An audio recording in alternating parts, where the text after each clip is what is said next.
it has been identified that improving security awareness is the key element in defeating phishing. What we were looking to do was to try and develop a platform that enables us to phish members of staff. We built the full capable phishing simulation and training platform. When they click on the link, it takes them to a website which says you've been phished, and then they're asked to enrol on some training to upskill them, and hopefully they won't do it again. We can collate the evidence afterwards and give that back to the organisation, and we're typically running it with small to medium enterprises in the South Wales area. It's a collaboration between lots of different parties, and I think that's really a strength that shines through. Tarion Regional Organised Crime Unit is running this project. We've had cyber students working on the actual content in terms of what needs to be delivered in terms of training once people have clicked on a phishing link, and in developing the platform itself.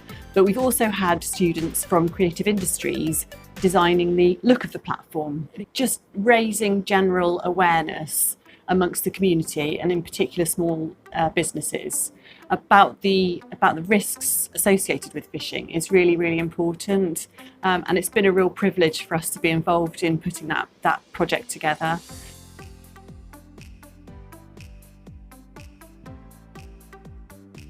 The research project was to investigate what are the barriers to particularly Syrian refugees getting into either language classes or education or employment. And it was a 1-year or 2-year project funded by KES, and the KES project was fantastic for us. There was an excellent employee at the Refugee Council called Iona Hannigan-Lewis. And so she spent a year, along with myself, interviewing an awful lot of people. One of our 2 recommendations was the employment of 3 or 4 specialist advisors. And last month, the Welsh Government, thanks to EU funding, was able to employ such specialist advisors. So people specially trained who could understand the barriers of refugees in Wales. And these are people with lots to offer, lots of energy, resilience, resourcefulness. They want to work, they don't want to be sitting at home on a sofa. They find themselves, because of persecution, because of war in Wales, and they want to contribute. So by getting such folks into employment or into education, everybody wins.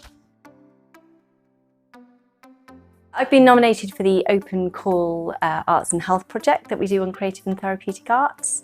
Our students have been creating fantastic artworks to fill the walls of St Willis Hospital, and the research that I've been doing is looking at the impact that working with professional partners, Gwent Arts and Health and Studio Response Public Arts Commissioners has on their sort of student experience. Students have found working to a real life brief where they're producing artwork to be seen by literally hundreds of hospital visitors.